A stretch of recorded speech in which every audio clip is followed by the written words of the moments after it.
Ever feel like you've tried everything and nothing is working? Like no matter how hard you push, the weight on your chest won't lift. If you've thought about giving up on your goals, your relationships, or even on yourself, this video is the shift you've been needing. Stay with me because in the next few minutes, I'm going to show you what to do when you feel like giving up. You'll learn how to shift your perspective when you feel stuck, a few tools that actually help when your motivation disappears, and how to reconnect with your purpose, even when life feels like it's too much. Have you ever looked at a plant and think, yep, that one's done for?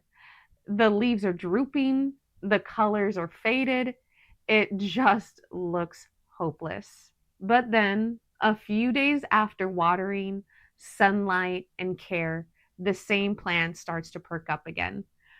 Most people would have thrown it out, assuming it couldn't be saved. We do the same thing with ourselves. When life feels heavy, when you're tired, burnt out, or everything seems like it's too much, it's easy to think something's wrong with you, that you're not measuring up. But more often than not, you're just depleted.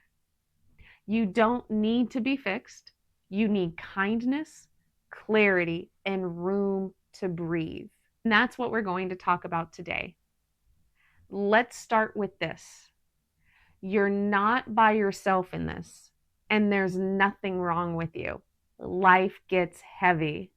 Your relationships, your health, your job, trying to keep it together day after day, it's a lot. And sometimes everything hits all at once. Here's the truth.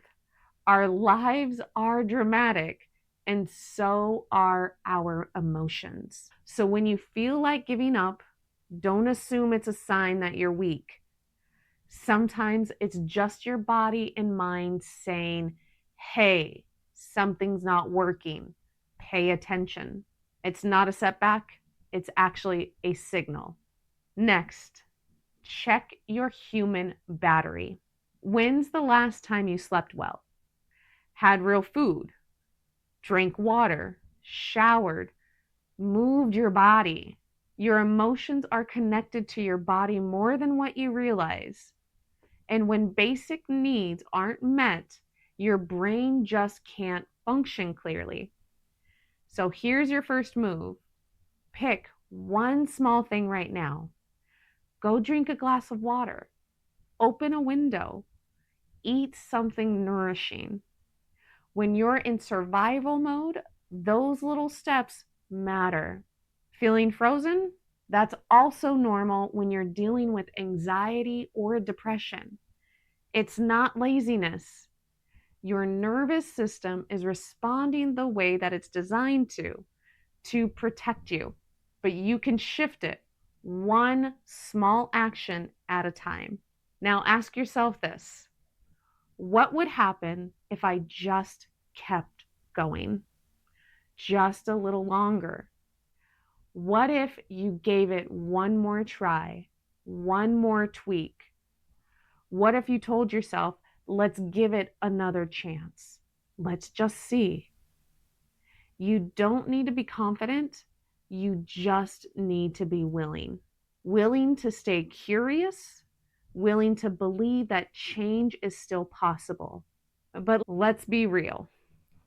Pushing harder isn't always the answer. Persistence only works if you're adjusting along the way. So ask yourself honestly, have I really tried different strategies? Or have I been repeating the same thing, hoping it will work this time? This is true in relationships, work, your habits, everything. It's not about giving up to change directions. It's smart. Here's something most people miss. Acceptance is the foundation for real change.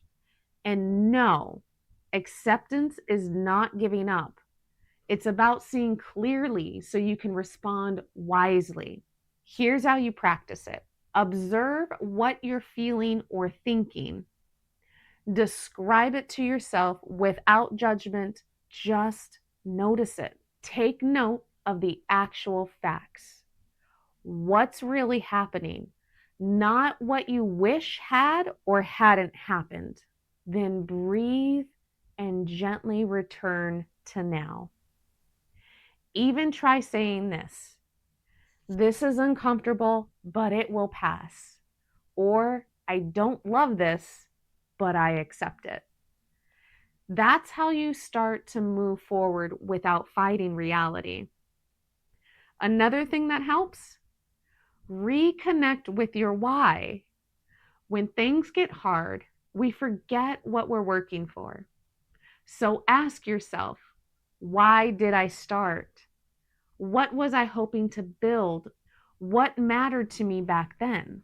Your why can be the thing that keeps you grounded, even when everything else feels shaky. And last, don't isolate. You don't have to do this alone. Reach out, text a friend, join a support group, make a therapy appointment. One honest text like, "Hey, I'm struggling a little bit today," can break the spiral. You're allowed to need support. Even the strongest roots need stillness to hold them steady. By now, you've seen it in others and yourself. Pain doesn't mean you're broken, and healing doesn't mean that you're alone. You've got tools, mindset shifts, and maybe even a little hope back in your corner. But here's the thing: holding on is just the beginning. The next step is learning how to stay steady when the world around you feels out of control, especially when others' moods, criticism, or energy start to drag you down. That's why the next video I want you to watch is called Master Your Emotions. Don't let others control you. I'll walk you through how to set emotional boundaries, manage triggers, and stay rooted in your power, no matter what chaos is happening around you. Because resilience isn't just about making it through today, it's about building tools to protect your peace tomorrow.